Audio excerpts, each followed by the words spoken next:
Hello friends. ये vocab वर्चुअसो, ये मेरे यूट्यूब की चैनल है। ये जो है इसमें मैं आपको वोकैब से रिलेटेड जो कि banking, SSC, CDS, UPSC, CDS, NDA and और भी अदर कॉम्पिटिटिव एग्जाम में जहाँ पे वोकैब रिलेटेड, क्योंकि वोकैब का एक बहुत बड़ा रोल होता है, रोल प्ले करता है। आप किसी भी देखिए, इंग्लिश क्या है, इंग्लिश एक लैंग्वेज है। तो लैंग्वेज में अगर आप जब तक आपको उसके शब्द नहीं मालूम होंगे तब तक उसमें जो है आपको पार पाना बहुत मुश्किल है।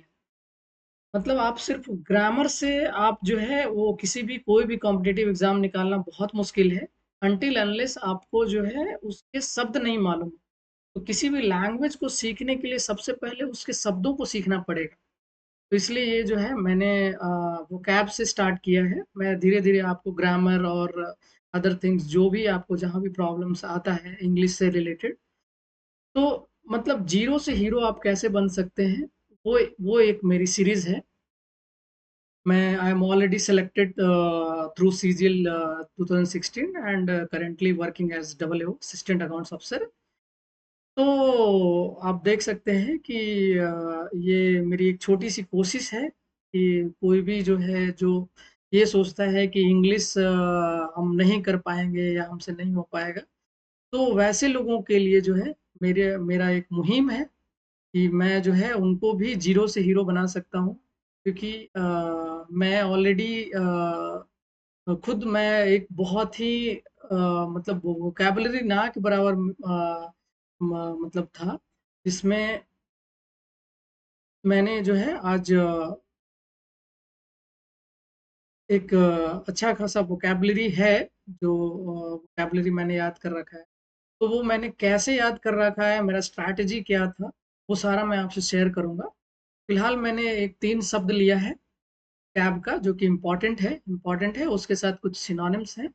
तो आपको रटने की ज़रूरत नहीं है, जस्ट आप सुन लीजिए। सुनने के बाद जो है एक बार आप सर्च करिए।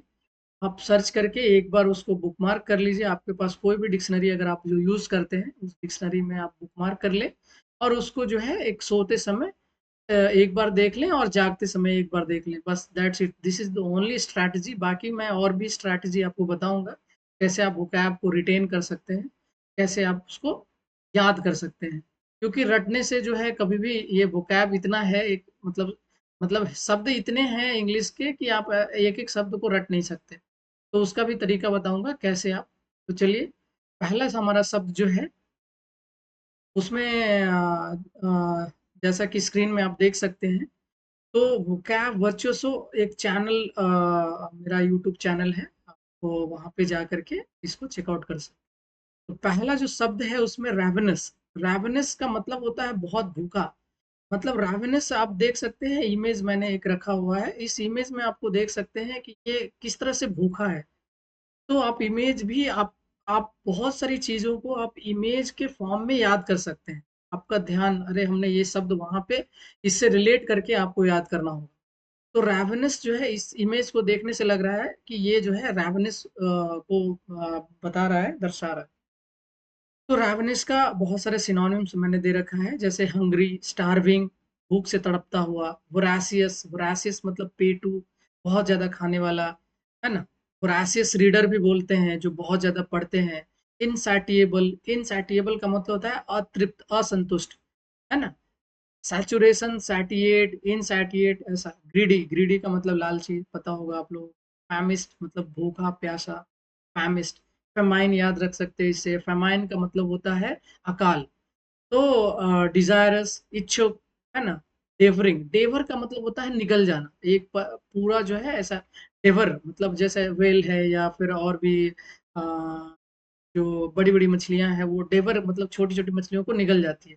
तो डेवरिंग। कोवेटस, कोवेटस का मतलब होता है लोभी, लालची। जैसे बोलते हैं ये पोस्ट कोवेटेड पोस्ट है, मतलब कि बहुत लोग उसके लिए चाहत रखते हैं।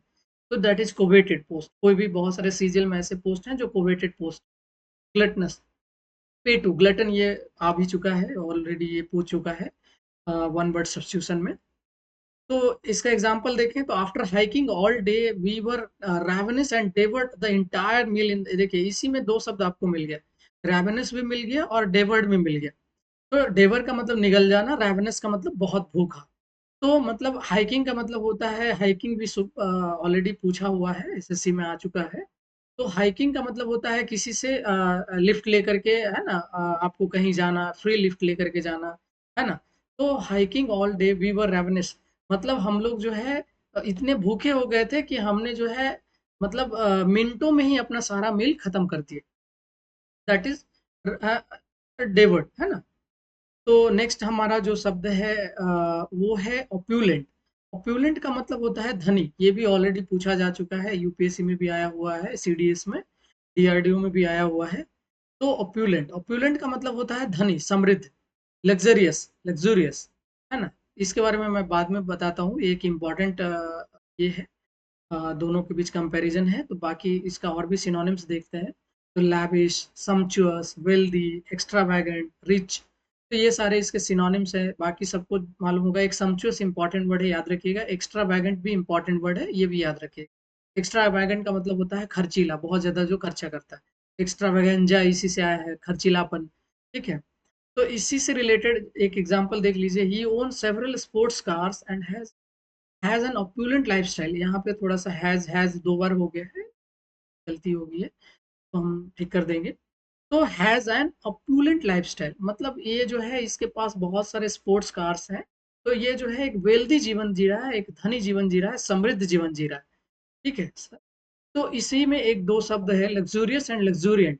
तो लग्जूरियंस का मतलब होता है, लग्जूरियस का मतलब होता है जो है लग्जूरियस लाइफस्टाइल, और लग्जूरियंट उसी से रिलेटेड है। इसका मतलब होता है समथिंग रिच, अबंडेंट, थ्राइविंग, बहुत ज्यादा फलता फूलता, है ना, ऑफन इन अ लस एंड एक्स्ट्रावेगेंट वे। लस ग्रीन जिसको बोलते हैं, बहुत ज्यादा हरा भरा, तो वेजिटेशन के टर्म में ये यूज होता है। जैसे कि प्लांट और gardens that are lush, dense and growing, है ना, ग्रोइंग प्रोफ्यूजली। प्रोफ्यूजली मतलब एक क्राइंग प्रोफ्यूजली भी होता है, मतलब बहुत ज्यादा रोना। उसी तरह प्रोफ्यूज का मतलब होता है बहुत ज्यादा। ठीक है। तो आप लग्जरियंट ग्रोथ बोलते हैं, है ना, मतलब कोई फसल का लग्जरियंट ग्रोथ हो रहा है। अगर एट्रीब्यूट्स में जाए, अगर मतलब किसी चीज की विशेषता के बारे में जाए, anything that is abundant and rich in a way that is visually appealing and appellate, मतलब बहुत प्रचुर मात्रा में है, और वो ऐसा देखने से ऐसा लग रहा है कि वो जो है समृद्ध है, मतलब बहुत ज्यादा धनी है, वेल्दी है। जैसे लग्जूरियंट हेयर, मतलब उसका बाल बहुत ज्यादा है, मतलब देखने से अपीलिंग लग रहा है। लग्जूरियंट स्टाइल ऑफ राइटिंग, मतलब वो जो है इतना अच्छा लिखता है, दैट इज, है ना, लग्जूरियंट स्टाइल ऑफ राइटिंग। जो नेक्स्ट शब्द जो है, इसमें ज्यादा समय नहीं लूंगा मैं। नेक्स्ट शब्द है हमारा कैप्रीसियस। कैप्रीसियस का मतलब होता है मनमौजी, फिकल माइंडेड। कैप्रीसियस, सन की भी बोलते हैं उसको।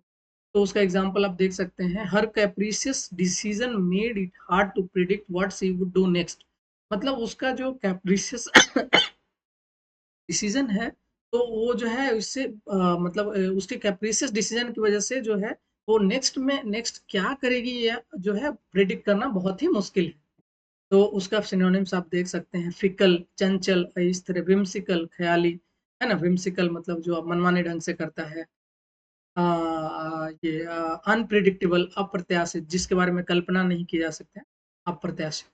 इम्पल्सिव, आवेगपूर्ण, इम्पल्सिव बाइंग एक टर्म है। इम्पल्सिव मतलब कि जो है आज मन किया, अभी जो है कोई चीज खरीदने का, हमने जाके खरीद लिया, that is impulsive buying. Erratic, erratic से एक और शब्द है हमारे पास, इरैंड। इरैंड का मतलब होता है कोई चीज जाकर लाना, मतलब कोई जाकर कोई कुछ काम करना। तो आप देख सकते हैं इराटिक, है ना। आर्बिट्ररी का मतलब होता है मनमाना। तो आज के लिए यही यही समाप्त करते हैं। बाकी जो है अच्छे अच्छे वोकैबलरी जो कि आपको एसएससी, बैंकिंग, है ना, और भी कॉम्पिटिटिव एग्जाम्स में जहां भी इंग्लिश पूछता है, वहाँ अच्छे अच्छे शब्दों को मैं लेकर आऊंगा।